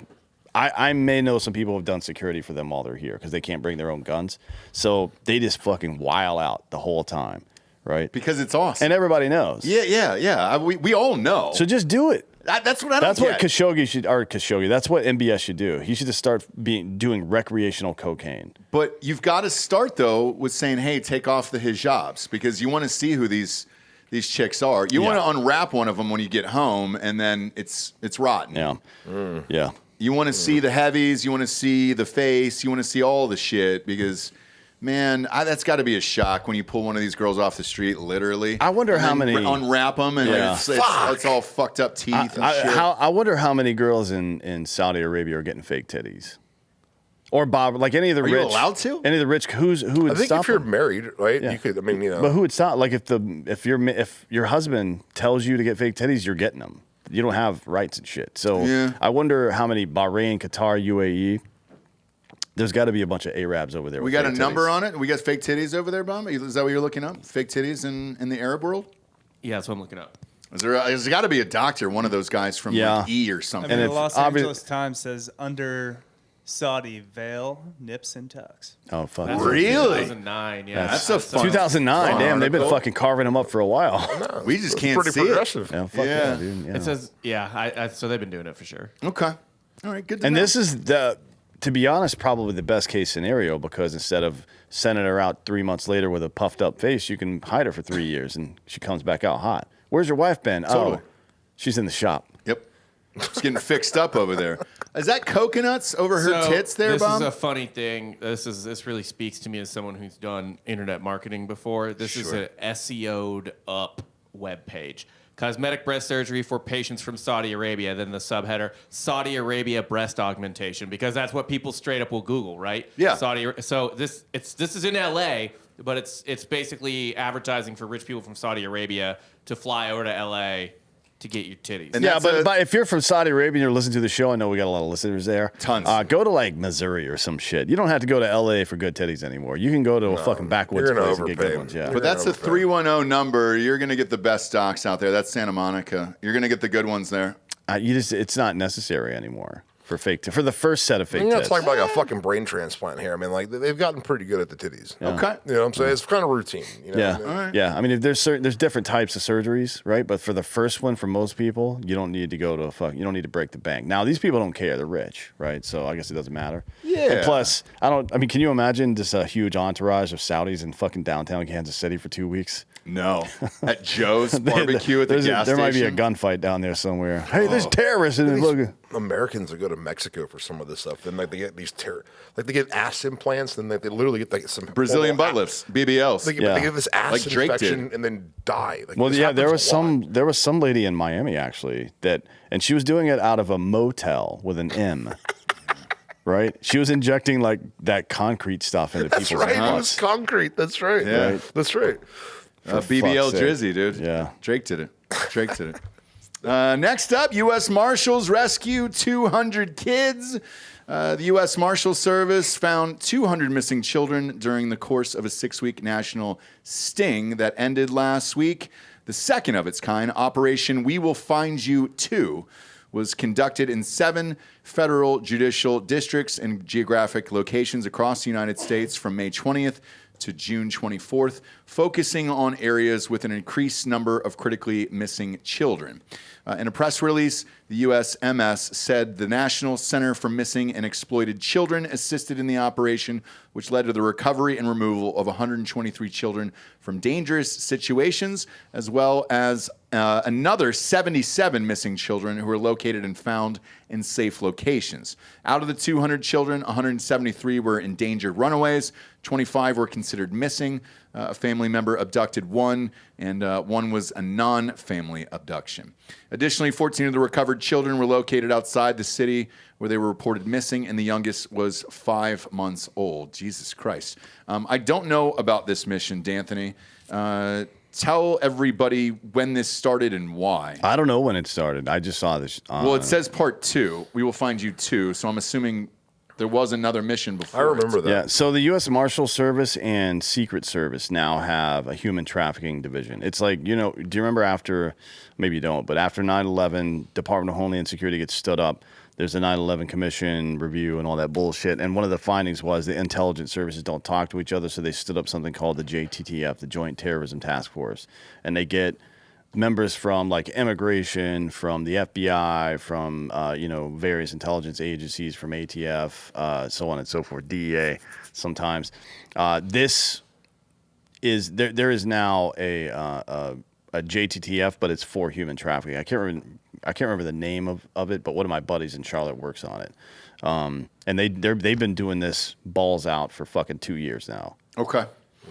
This is great. To my knowledge, this is pretty recent, though. Yeah. I don't remember any operations or reading about it in the past. Yeah, a lot. In actually, the last 2 years of Trump's time in office, do you not remember us doing stories on it where it was like 35 kids rescued here, 40 kids rescued here? It was like week after week. But I never read it in the media. Oh, no, they There was don't a big publish one that shit. Right after Ghislaine Maxwell was convicted, right around that time. There was a couple, yeah. There was 65 people, yeah. Yeah, there was like a big one, and people were speculating whether or not, she had maybe given up some info on something. I don't think they were connected, but I do remember the time frame being right on top of each other. Yeah. Well, I remember chatting about it on the show, and Dan was the one who informed me how bad human trafficking actually is and how many people are caught up in it. And I was unaware, and I said the same thing last time when we did that story, simply because the media doesn't cover this. No. You don't see it on the news stations. You don't read it in articles. Like, I never read a fucking human trafficking story in the media. In 2016 in San Antonio, there was one of these task force, and they had hit a house, and I think they actually shot somebody. Like the Marshals actually had shot somebody. It was but they had found 14 people in an attic, like 14, trafficked people in an attic. Not only was somebody shot, which, they found 14 humans in a fucking attic, didn't even make the local news. Didn't even make the local news. I talked about this recently on a podcast. When you talk to somebody who is like hardcore indoctrinated on the left, and you're talking about human trafficking, sex trafficking, the exploitation of children, things like that, their position is not to defend it. Their position is to deny that it exists. And fuck you, man, because it really exists. Yeah, there's 45 million people in some form of slavery today. Vast majority of them are sexual slaves, right? Around the world? Yeah. Okay. Yeah, and then in the United States, I think the estimate's somewhere around 200,000 to 300,000 people. Jesus Christ. Yeah, and that's people in the United States. Unfortunately, the United States is not the largest purveyor of sex trafficking, but they are the largest consumer of sex trafficking. This is correct. That is to say, going to other places to fuck sex traffic people. Spell that out for me. Are they flying to other countries? Yes. So if you see someone on your Facebook taking a picture with an elephant, ask them why all the pictures are during the day. Be like, what'd you do at night? Well, what'd you do at night, Steve? That's what I've always assumed. You did the elephants during the day? Yeah. And whenever anybody takes a gig in Thailand teaching English, I'm like, okay, cool. I know exactly why you're there. Friend, Jesus Christ. I think just after reading this full article, there's a decent chance my buddy was on this op. I'll ask him about it. We'll update on Monday. Okay, yeah, because it says part 2. I was curious to when part 1 was. I mean, that's their primary job. There's a whole section he's Secret Service, but there are Secret Service, Marshals, FBI, local, and then they interface with whatever local police are nearby them to build cases and then fucking go do raids and shit. It's going on all the time behind the scenes. Okay. Next up, Middle Easterns in Canada beat up lesbians. A couple have spoken out about the moments. We got a fucking listener off screen here just laughing his ass off at that headline. Put the camera on him. You can't laugh at that, all right? No, there's no camera that way. No, I'm joking. They were beaten up for defending themselves from a homophobic gang of men. Emma McLean and girlfriend Tori, no last name there, maybe it's like Cher, were walking home from Emma's birthday celebration when they passed the group of 10 men. One of them made a sexually degrading comment towards Emma, so Tori stood up for her, saying, "Hey, that's my girlfriend." He continued making offensive and homophobic remarks at the couple before they were set upon by the group. Emma told CTV News, "I see Tori being pushed on the stairs right in front of BMO Center, whatever that is, and the cement stairs, and she's on her back, and that's when all the men started punching her and kicking her." BMO Center is a convention center in Calgary. Okay, gotcha. Alberta. They threw several punches and kicks to the faces and ribs, leaving the couple with injuries, including a broken nose, chipped teeth, and swollen areas and bruises on their hands and faces. Emma later shared video and screenshots of the group of men who attacked her and Tori. She said the group appeared to be Middle Eastern descent, possibly from Syria, and estimated that they were aged 18 to 25. You don't say. No, come on. Bob, you ought to pull up these images from this link. You can hear people, there's a video, you can hear people screaming in distress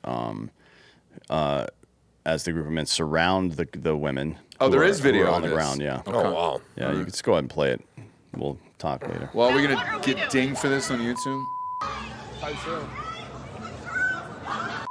Yeah, why are people videoing and not helping out is what is crazy. Because they're cowards. It's also Canada, so they don't have guns. You know? Okay. So maybe that's it. But, yeah, so several people stood around videoing. Nobody even attempted to intervene. One of the women managed to get up and appeared to be trying to intervene to protect her partner. I guess that's the Emma one.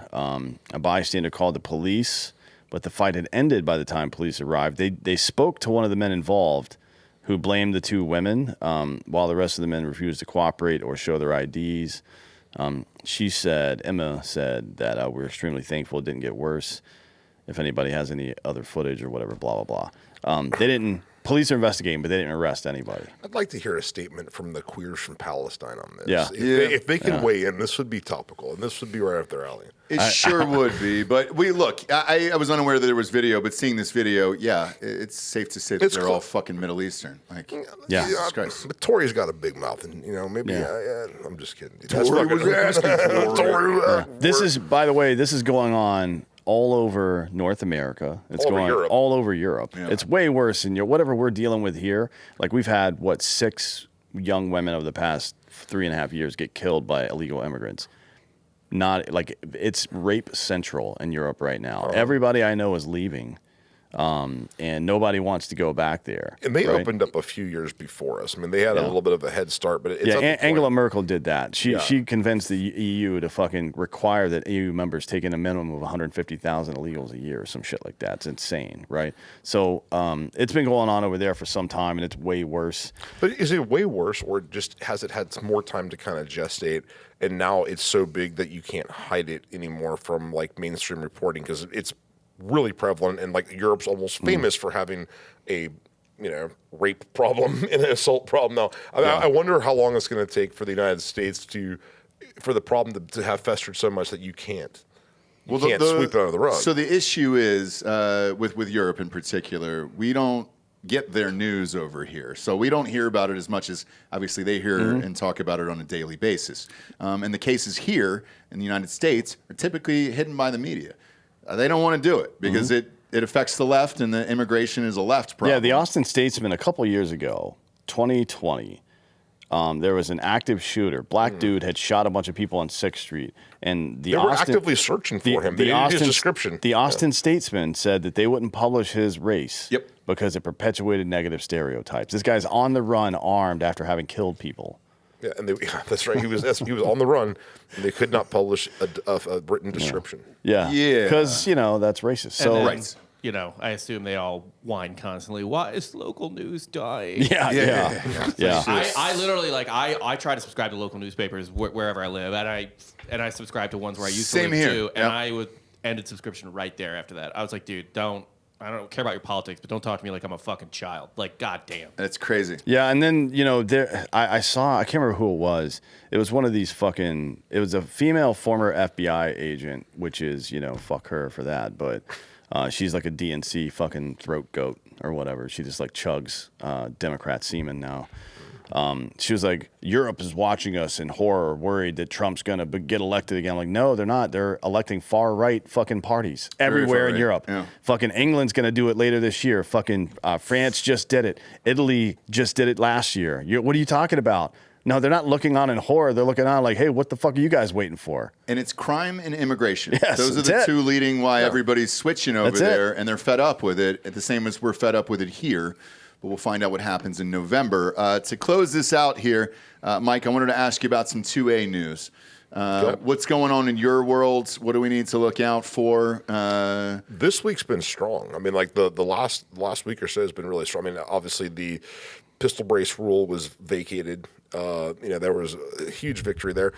Not that it ever should have been in question, right? I mean, it put at jeopardy tens of millions of Americans that probably had no idea they were driving around with a felony in their trunk, right? Yep. But that case was that rule was vacated, and I don't see them bringing an appeal. I think it's legitimately dead. Now, because it's been vacated on 3 separate occasions, or 4 technically now, right?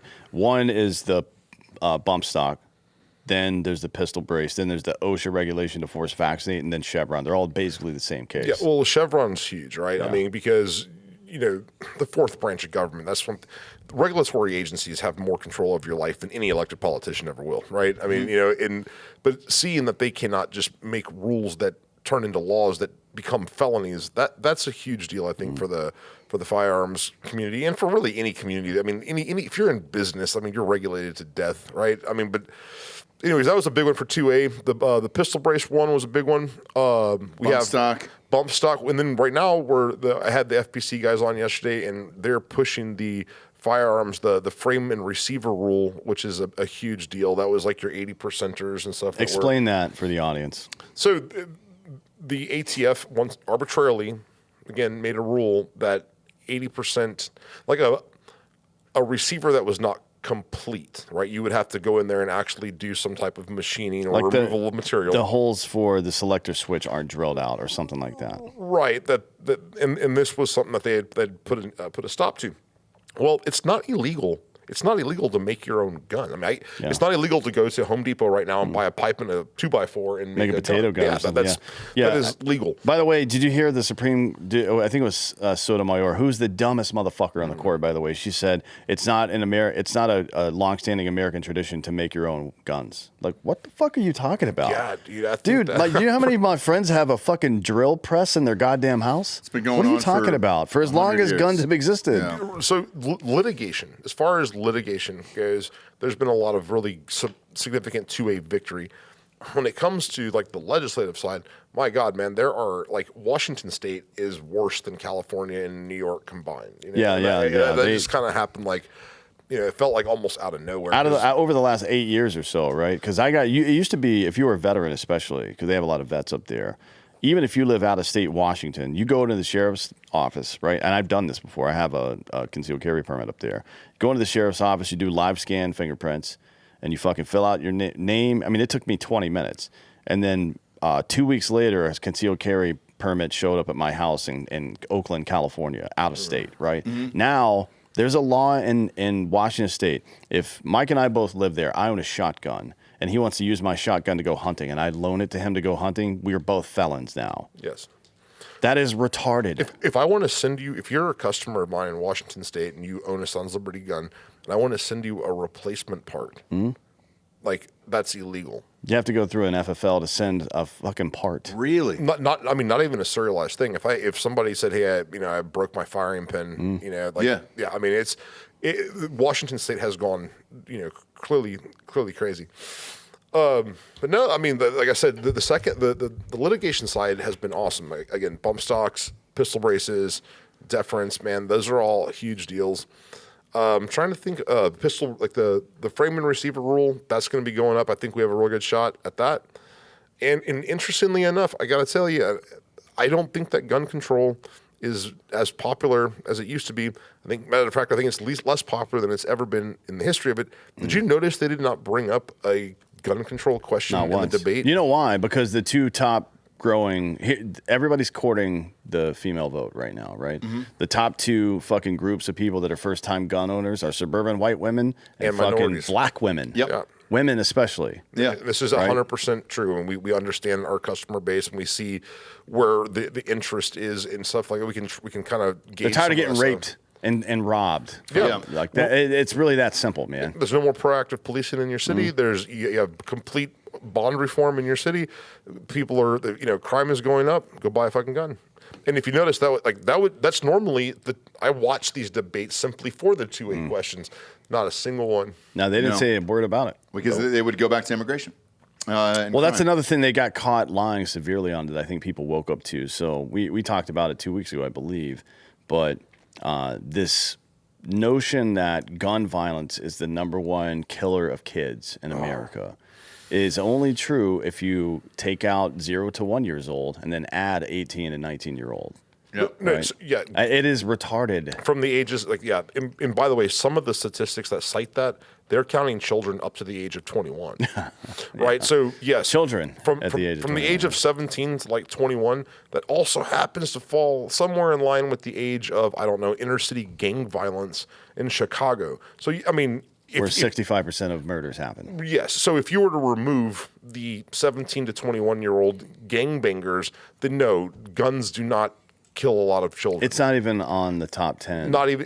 It would come under drowning. Yeah. It would come under accidental fucking asphyxiation, or choke. I mean, there's a list of accidents like broken bones and bleeding out from it. Strangulation. Well, they're kids, but maybe. Oh, kids. Sorry. But car wrecks, I think, are the number one, and then accidents after that. And there's a list of different accidents. But that is one of the most dishonest and misleading statistics I've ever heard. And if you unpack it just a little bit, it should almost make you angry that you're lied to at with such enthusiasm. I mean, if you see that, then the second question for a normal person's brain would be like, fuck, there's a lot of 17 to 21-year-olds killing each other in inner cities. What are we going to do about that? Yeah. Not how am I going to stop fucking Dave Reynolds in fucking suburban Ohio from buying a fucking shotgun. You know what I mean? Yeah. Mike, thanks for being here today. Tell everybody where they can find you. Hey, my personal IG is Mike Mahalski, and Sons Liberty GW is our personal Instagram. We're on YouTube. We're on social media. You're going to have to type it in exact because we're shadow banned like everybody else in the gun industry. But guys, it's been a blast, man. It's been too long. It's been awesome, man. We appreciate it. And then is Jessica back there for Drinkin' Bro of the Week? Do you want to come up, Jessica? Not back here. She gone? Yeah. She's been here for 2 days. She probably went to go look at that dead body. Pie Jessica, would you like to come up for Drinkin' Bro of the Week? You allowed to come on camera? Yeah, come on up here. Come on up. Switch out with Great. this guy. Play the music there. There we go. I think she went to look at that dead body. Last guest on 4th of July here. As one of our listeners, pop on in there, sir. Put that mic about an inch from your face. There you go. Welcome to the show, friends. Thank you for your Cheers. Pop that about an inch from your face there. There you go. There you go. Drinkin' Bro of the Week. Right there. Oh, sorry. There it is. Yeah. Tell everybody your name. Hey, my name's Craig. I actually drove here with my girl Daisy.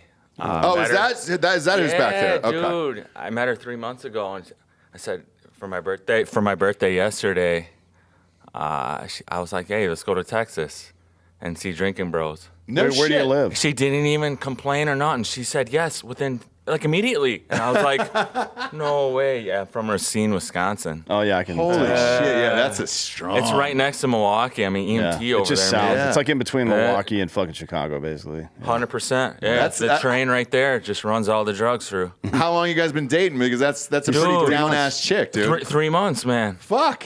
I know. And you talked her into coming here. Yeah, now you got to start escalating the demands, right? Now that you know she's in. Hey, I'm 39. Hey, she's 24. Oh, wow. Look at you. I know. Hey, she just said yes to Texas like that. I mean, come on. I'm not. Some people call me an idiot, but I see something good. Okay. When it's right in front of me. Well, we're hoping for the best for you here, and we'll give you a 12-pack for the drive back. Appreciate you spending time with us because we're getting out of here after this for the 4th. Tell everybody who would like to give the Drinkin' Bro of the Week to. Actually, it's my boss.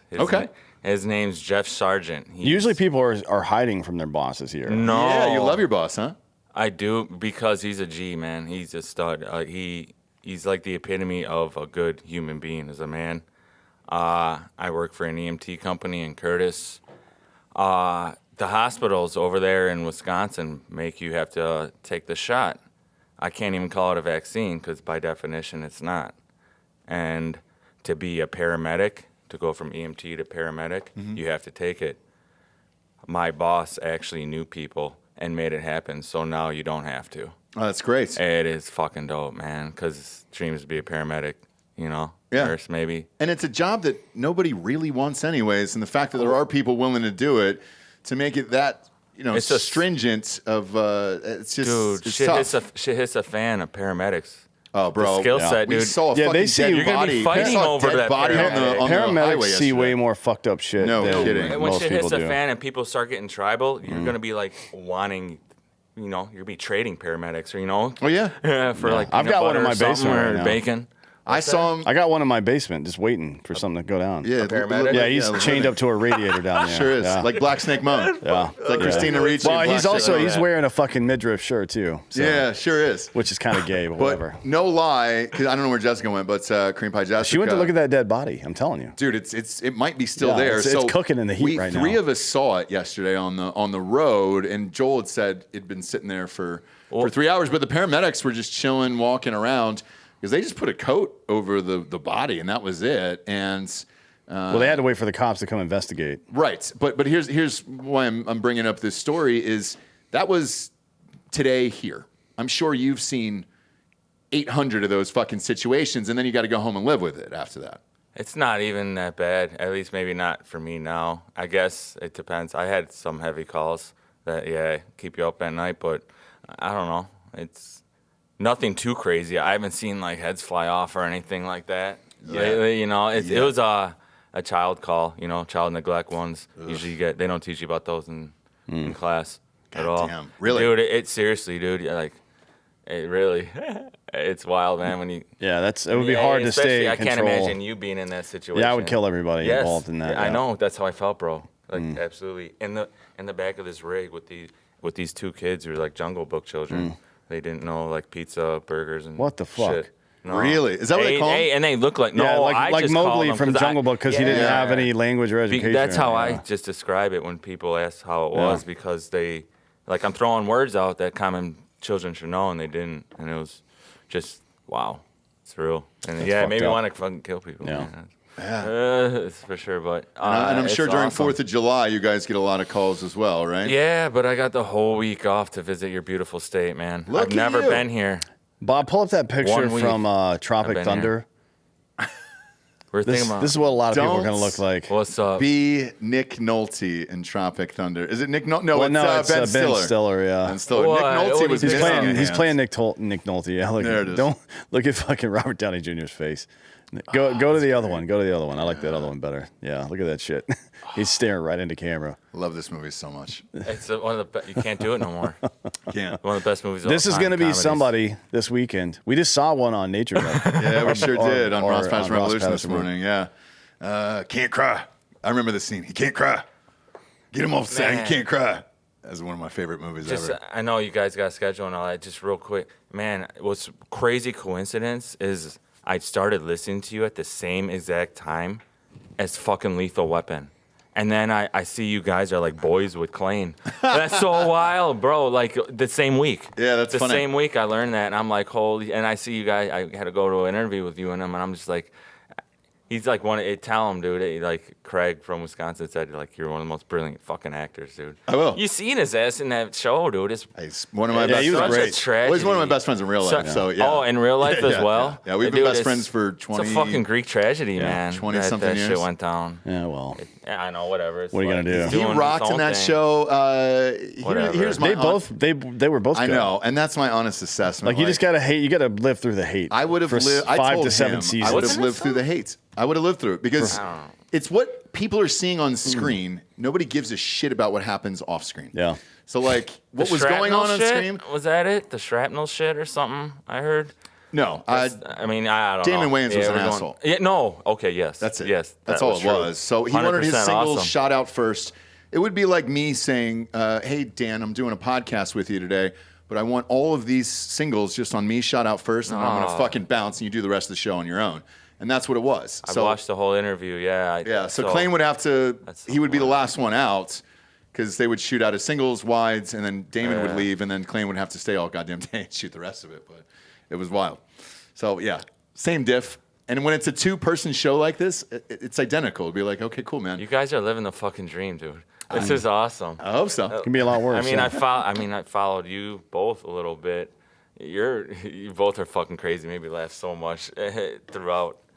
But yeah, dude, the airborne, fuck. Yeah. That's wild. It was fun. No, Yeah. dude, motherfucker takes over airports and shit, man. Well, Right? That's what you guys do. That's what they say. yeah. That's the rumor. Yeah, that's That's touchy the rumor. Shit. And yeah, We may have to do it now because 30% of flights are getting canceled again. Sure. Or are. they're, dude, do you see that shit? The FAA, it was on PBDs. It was on PBDs. They're like letting people like with mental health and Oh, yeah, yeah, I different did see limbs, that, like yeah. not having all their Goof limbs juice. and shit. Yeah, they're it was letting on their them- webpage. People FAA webpage. straight up retards working for TSA now. Yeah. Like for real. Why not? Like, hey, what's your IQ?